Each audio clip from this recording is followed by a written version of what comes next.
Hai guys, selamat datang kembali di Republik Rupiah. Seperti biasa ini hari Sabtu di mana kami akan menjawab beberapa pertanyaan dari kalian yang bertanya kepada kami di Instagram, yaitu sesi Q&A, sesi tanya jawab. Jadi kami ada punya beberapa pertanyaan di sini, sama ada punya beberapa pengumuman juga tentang Discord dan hal lainnya juga. Jadi silakan kalian nonton ini sampai akhir karena sebenarnya topik yang kita miliki hari ini itu sangat menarik, terutama mengenai beberapa koin kripto yang sekarang mungkin kalian lihat di pasar sedang ngepump. Nah, mari kita langsung bahas ke pertanyaan yang paling pertama. Ini pertanyaan dari Tevin Rainer. Dia tanya, mengapa Cardano digadang-gadang sebagai third generation blockchain atau blockchain generasi ketiga? Mengapa bukan jaringan lain seperti BSC atau Sol?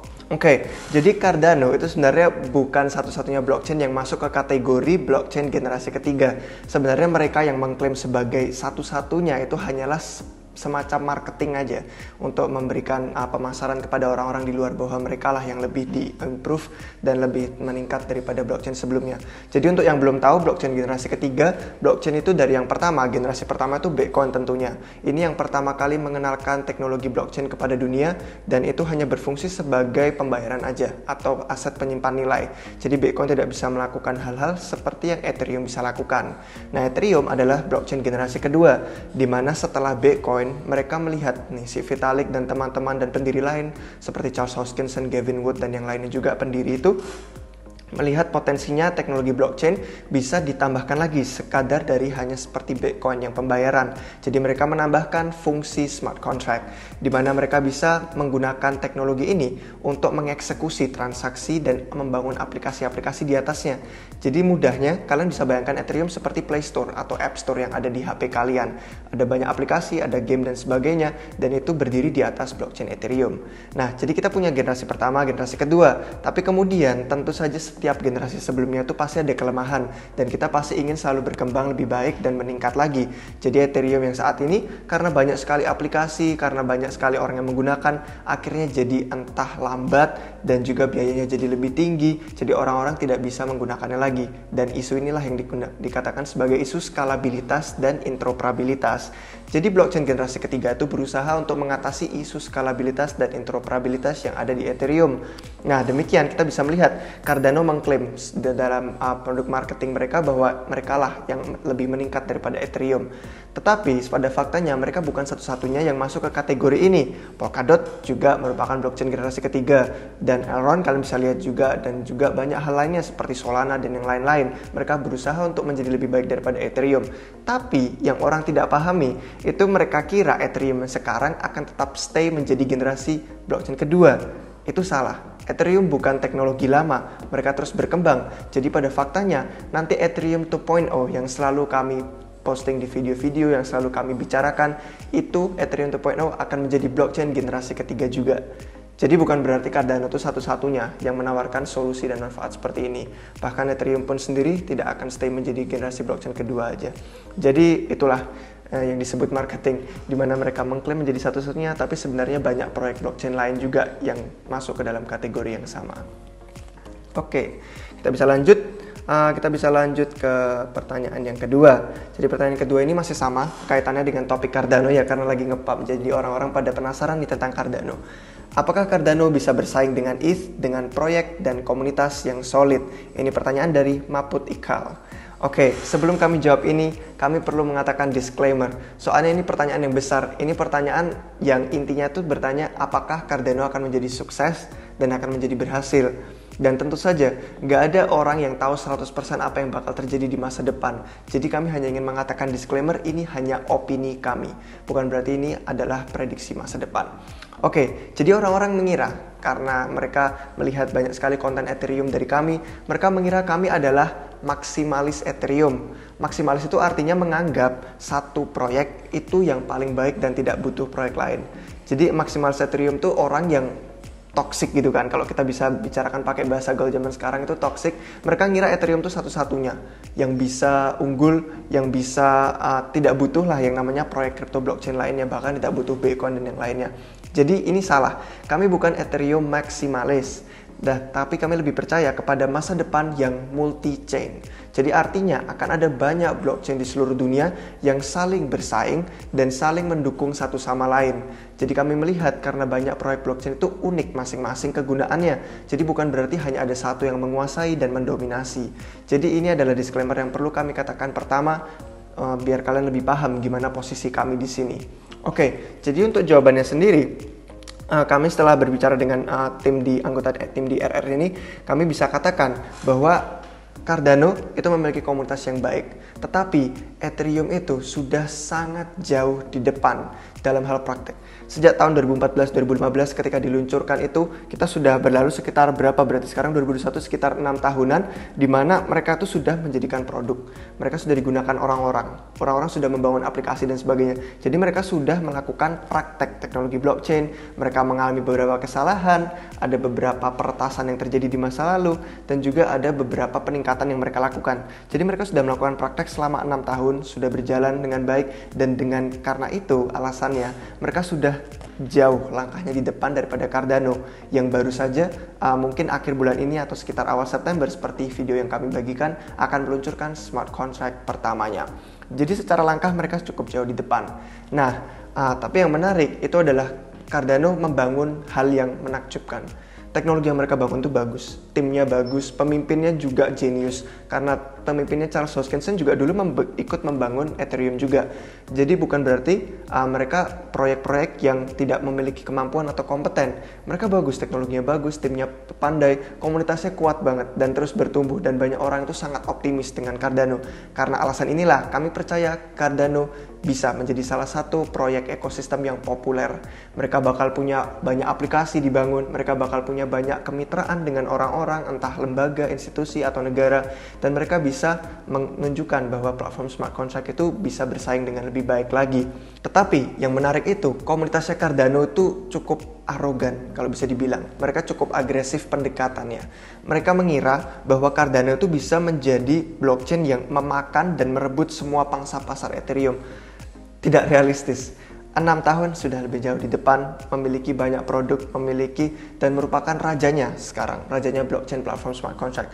Jadi kalau melihat komunitasnya yang arogan dan agresif, mereka pikir mereka bisa memaksa orang dari Ethereum untuk berpindah, migrasi, dan ganti jadi proyek blockchain Cardano. Ya ini justru malah bikin orang-orang yang udah ada di Ethereum, udah suka Ethereum, udah membangun di sana, udah menggunakan aplikasi dan udah cuan cukup banyak di sana, itu malah membuat mereka jadi turn off istilahnya kalau dalam bahasa Inggris, malah jadi nggak tertarik sama proyek Cardano. Soalnya pendekatan mereka tuh arogan dan agresif, seakan-akan semua proyek blockchain tidak dibutuhkan, mereka satu-satunya yang perlu menjadi unggul di dunia ini.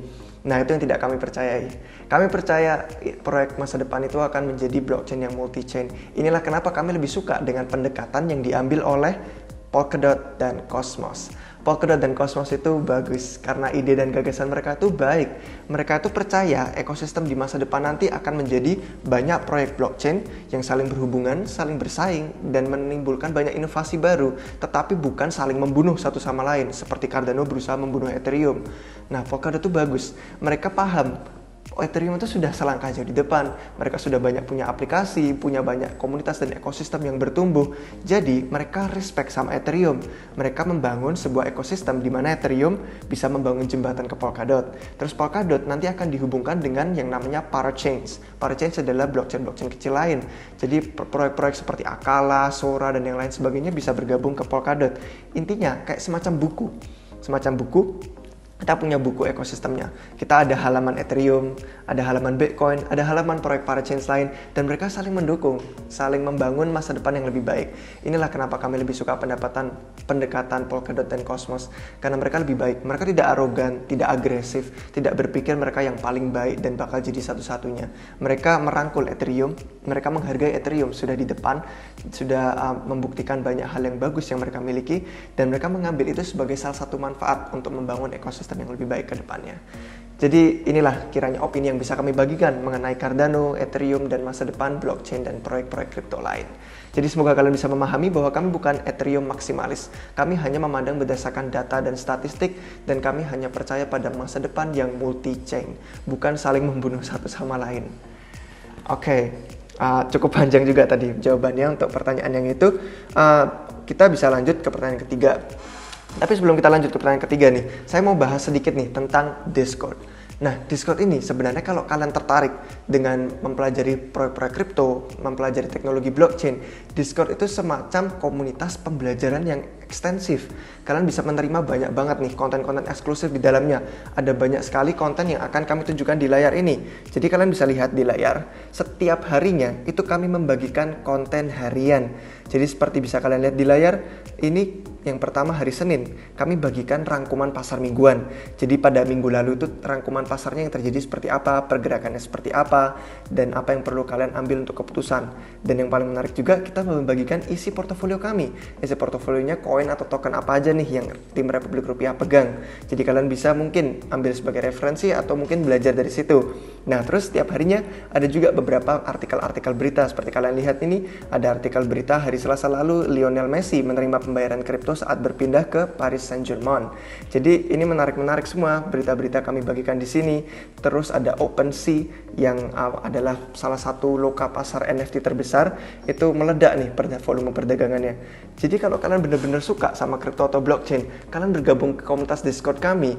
Ini setiap hal baru, setiap informasi baru, pembelajaran yang kami pelajari setiap harinya, itu langsung kami bagikan di Discord. Jadi kalian bisa lihat anggota-anggota di sini, kalian bisa tanya sama mereka deh hal-hal yang kami terima tentang ekosistem kripto yang sangat berkembang begitu cepat, langsung kami bagikan di sini dalam bentuk berita, dalam bentuk laporan koin riset. Bahkan banyak dari kalian yang minta laporan koin-koin micin gitu kan, yang market cap-nya masih rendah. Kami nggak lakukan ini di YouTube, tapi kami lakukan ini di Discord. Kalian bisa lihat nih, saya bukakan ya PDF-nya salah satu proyek game yang kami tunggu-tunggu, yaitu Illuvium. Kalian bisa lihat nih, informasinya detail, kami bagikan secara lengkap, ulasan riset-riset. Jadi kalian bisa menghemat waktu untuk tahu timnya apa aja, prospeknya bagus atau enggak, dan kalian lihat gambar-gambarnya menarik. Jadi kalian bisa belajar sambil melihat gambar, dan sambil kalau kalian ada pertanyaan, kalian bisa bertanya langsung di komunitas privat ini. Bagusnya komunitas privat ini, tim-tim inti dari Republik Rupiah kami akan langsung menjawab semua pertanyaan yang kalian miliki. Jadi guys, value atau nilai yang bisa kalian terima dari bergabung menjadi anggota Discord itu luar biasa. Kalian sebagai para investor pengadopsi awal, kalau kalian ingin memiliki masa depan yang lebih baik, mendalami teknologi ini yang kami rasa merupakan revolusi teknologi selanjutnya, langsung aja bergabung ke Discord. Kita bisa lihat juga di chat privat, banyak banget nih orang-orang tanya. Bahkan orang-orang yang newbie sekalipun yang mungkin kurang tahu tentang blockchain itu, yang ingin menanyakan beberapa pertanyaan awam, mereka bisa nih tutorial, kami kasih video juga. Ada salah satu anggota tim kami yang bikin tutorial juga, kayak cara pakai MetaMask, cara pakai BSC dan sebagainya. Jadi kalian benar-benar bisa belajar jauh lebih banyak di dalam Discord daripada hanya menonton video-video yang kami punya di YouTube. Iya, video kami di YouTube tuh bagus dan itu memang merupakan pengenalan ke ekosistem kripto dan blockchain. Tapi kalau kalian ingin mendalami lebih lanjut, ingin tahu caranya cuan lebih lanjut, kalian bisa gabung. Bahkan kami punya section khusus nih, namanya airdrop hunting, di mana kalian bisa berburu airdrop. Airdrop itu untuk yang belum tahu adalah bagi koin atau token kripto gratis. Mungkin kalian cuma perlu melakukan beberapa hal seperti sign up pakai email atau kalian ngeklik link atau melakukan beberapa hal, tapi intinya kalian bisa dapat airdrop gratis dan kami bagikan informasinya secara cuma-cuma di sini. Dan banyak lagi guys, banyak lagi hal-hal di balik layar yang kami lakukan yang akan kami kenalkan dalam beberapa minggu ke depan. Jadi kalau kalian gabung sekarang, kalian bakal menikmati fitur-fitur bagusnya itu sejak awal. Kalian pasti nggak bakal kecewa guys. Ini bener-bener seru. Kami sering banget ngobrol di sini semua hal tentang kripto dan blockchain secara lebih mendalam. Untuk yang belum tahu caranya, kalian bisa lihat di deskripsi. Kami taruh di deskripsi nanti ada banyak link tutorial Discord. Caranya gabung gimana, mungkin kalian belum pernah pakai Discord sebelumnya. Terus link tutorial bayar untuk menggabung sebagai anggota yang menerima konten eksklusif. Itu bisa secara PayPal. Misalkan kalian bayar bulanan nih, itu bisa pakai PayPal. Jadi kalian masuk PayPal, ada tutorialnya juga, nanti kami taruh linknya di deskripsi di bawah. Itu kalian bisa bayar secara bulanan. Atau kalau kalian kesulitan pakai PayPal dan kalian lebih memilih untuk transfer langsung ke bank, kalian bisa nih, ada opsinya juga. Opsi untuk bayar 6 bulanan dan untuk bayar 12 bulanan atau 1 tahunan. Jadi ada 3 opsi pembayaran: PayPal secara bulanan, transfer ke bank OCBC secara 6 bulan dan 12 bulan, atau secara 1 tahunan. Jadi kalian bisa lihat semua informasinya di link di deskripsi, dan kami akan taruh link untuk bisa menonton video-video penjelasan semua itu. Semoga kalian bisa tertarik guys, karena ini merupakan komunitas dan platform yang selalu kami dedikasikan. Kami ingin mengedukasi masyarakat Indonesia lebih paham lagi tentang kripto dan blockchain, dan semua konten eksklusif, informasi, riset yang paling baik tidak bisa kalian temukan di tempat lain selain dengan bergabung dengan komunitas kami di Republik Rupiah. Lanjut ke pertanyaan yang ketiga. Ini pertanyaan dari Nizam Patama. Dia bertanya, apakah nanti kripto ada aturan? Misal nih, semua kripto akan dihapus jika tidak ada kegunaannya. Ini pertanyaan bagus. Jadi peraturan atau regulasi itu sebenarnya hal yang kami inginkan. Tetapi regulasi atau peraturan itu harus ada kaitannya dengan keseimbangan. Apa yang kami maksud? Kripto dan blockchain itu memberi kita kebebasan, memberi kita otonomi penuh. Satu hal yang sebelumnya belum pernah ada ditawarkan di dunia ini selain dengan menggunakan teknologi blockchain yang desentral dan transparan. Jadi, kami ingin regulasi dan peraturan untuk beberapa tingkat, beberapa level aja. Cukup untuk bisa memberi orang-orang legitimasi atau secara bahasanya itu absah gitu kan. Jadi orang-orang bisa melihat, orang-orang biasa, institusi lembaga bisa melihat cryptocurrency sebagai hal yang official, sebagai hal yang resmi. Jadi mereka bisa merasa aman nih, pemerintah mengakui kripto, memberikan sedikit peraturan dan regulasi. Jadi mereka bisa merasa aman bahwa ini adalah hal aset investasi yang bisa mereka investasikan dengan aman, tanpa harus memiliki masalah dengan pemerintah, tanpa harus memiliki masalah dengan pajak dan lain sebagainya. Jadi peraturan dan regulasi itu perlu untuk kripto, dan kami mau ini. Kami butuh peraturan dan regulasi supaya bisa diakui secara umum. Tetapi kita tidak ingin peraturan atau regulasi yang terlalu ketat yang membatasi kebebasan dan otonomi kita. Seperti kalau kita melihat CBDC atau bahasa Indonesia itu uang digital bank sentral yang ada di Cina. Itu mereka pakai teknologi blockchain, bagus, kripto. Tetapi mereka memegang kendali penuh. Mereka mengontrol semua mata uang fiat mereka di sana sebagai CBDC di negara Cina itu. Jadi, meskipun mereka pakai teknologi blockchain, mereka tetap memegang kontrol penuh. Jadi, masyarakatnya tidak punya kebebasan dan otonomi. Ini yang tidak kami mau. Kami tidak mau peraturan yang terlalu ketat dan terlalu strict. Jadi, yang kami mau adalah peraturan dan regulasi yang seimbang. Cukup untuk membuat orang-orang percaya bahwa ini adalah hal yang resmi, hal yang diakui, dan merupakan aset investasi yang aman, tetapi tidak berlebihan sampai membuat kebebasan kita direnggut dan otonomi kita direnggut. Jadi regulasi atau peraturan di kripto itu penting. Itu semua tentang kaitannya dengan hal keseimbangan. Oke, pertanyaan bagus, saya suka tadi.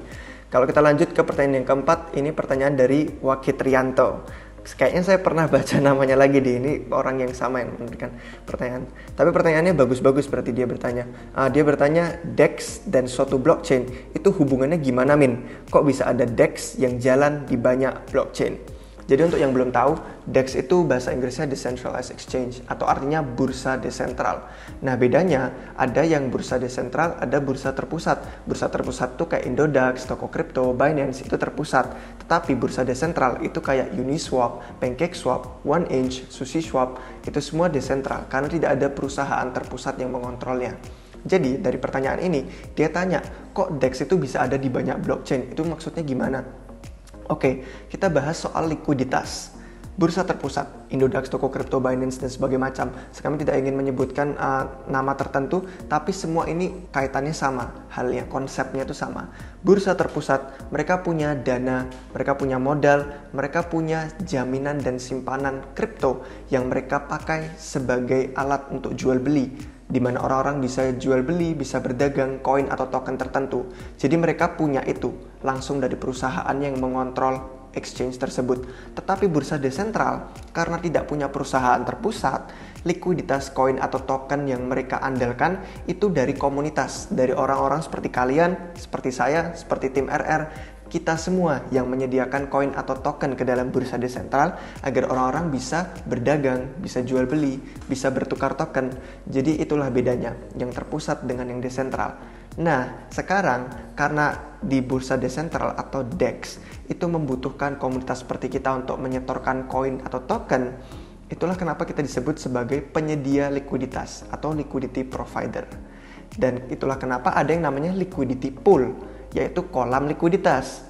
Ini adalah kolam yang isinya kumpulan-kumpulan koin atau token yang orang-orang seperti kita nyetorin koin atau token kita ke sana. Nah, liquidity pools itu perlu banyak. Kan kita lihat nih di bursa yang terpusat seperti Indodax, Toko Crypto, Binance dan sebagainya. Kita lihat mereka punya koin macam-macam, Bitcoin, Ethereum, USDT, USDC, BNB, Cardano, ADA, Polkadot dan yang lain sebagainya. Nah, itulah kenapa kita butuh banyak liquidity pool juga di bursa desentral. Karena kita butuh banyak, itulah kenapa bursa desentral DEX perlu berhubungan dengan banyak blockchain. Kalau nggak salah, saya lihat terakhir kali SushiSwap itu adalah salah satu bursa DEX yang paling banyak terhubung dengan banyak blockchain. Itu ada di Ethereum, ada di BSC, ada di Polygon, dan itu alasannya karena mereka butuh liquidity pools yang besar. Kalau kita lihat ada ekosistem Ethereum, orang-orang di Ethereum bisa masukin, nyetorin koin token mereka ke SushiSwap. SushiSwap terhubung dengan Binance Smart Chain, itu bisa juga orang-orang dari Binance Smart Chain ngasih koin atau token ke SushiSwap. Kalau dari Polygon, orang-orang dari ekosistem Polygon bisa ngasih koin token mereka juga ke SushiSwap. Jadi itulah kenapa DEX ada di banyak blockchain, karena mereka butuh liquidity pool yang besar dari banyak orang-orang di seluruh ekosistem blockchain untuk bisa menyediakan likuiditas ke bursa mereka. Biar perdagangannya lancar, kan nggak lucu kalau orang-orang mau jual beli atau mau tukar token, tapi dana yang ada disimpannya itu kurang. Itulah kenapa kita perlu banyak likuiditas dari berbagai blockchain dan ekosistem. Oke, kita lanjut ke pertanyaan yang kelima. Ini adalah pertanyaan terakhir yang akan kami bahas hari ini. Namanya Vincent Simorangkir. Dia bertanya, apakah kenaikan harga kripto sekarang bisa dikatakan sebagai bubble? Oke, untuk yang belum tahu bubble itu apa, kayak gelembung gitu kan. Kalau kita misalkan niup gelembung, itu bakal mengembang cukup besar sampai akhirnya maksimum titiknya, terus nggak bisa menahan tekanan, akhirnya pecah. Itulah yang disebut bubble. Jadi orang-orang kadang merujuk kepada pasar keuangan atau kripto secara spesifik sebagai bubble. Artinya harganya tuh mengembang, naik terus sampai benar-benar tinggi, terus pecah. Yang mana artinya harganya jatuh, runtuh. Terus pasar kripto mati, nilainya tinggal 0. Jadi ini yang dimaksud sama orang ini waktu dia bertanya, apakah kenaikan harga kripto sekarang bisa dikatakan sebagai bubble? Jadi ini bukan yang kami percayai, ini bukan bubble. Yang terjadi sekarang hanyalah koreksi atau bahasa Inggrisnya itu cool off, sedikit mendinginkan diri gitu kan. Jadi karena kita lihat dari awal tahun di Januari. Pertanyaan terakhir ini pertanyaan dari Vincent Simorangkir. Dia bertanya, apakah kenaikan harga kripto sekarang bisa dikatakan sebagai bubble? Untuk yang belum tahu, bubble itu kan gelembung ya. Jadi kalau kita kayak niup gelembung terus mengembang jadi sedemikian besar sampai tekanannya nggak kuat, akhirnya pecah. Nah, jadi biasanya kalau kita merujuk kepada pasar keuangan atau secara spesifik kepada kripto, itu bubble itu maksudnya kayak harganya itu mengembang sedemikian besar sampai memuncak tekanannya terus akhirnya pecah.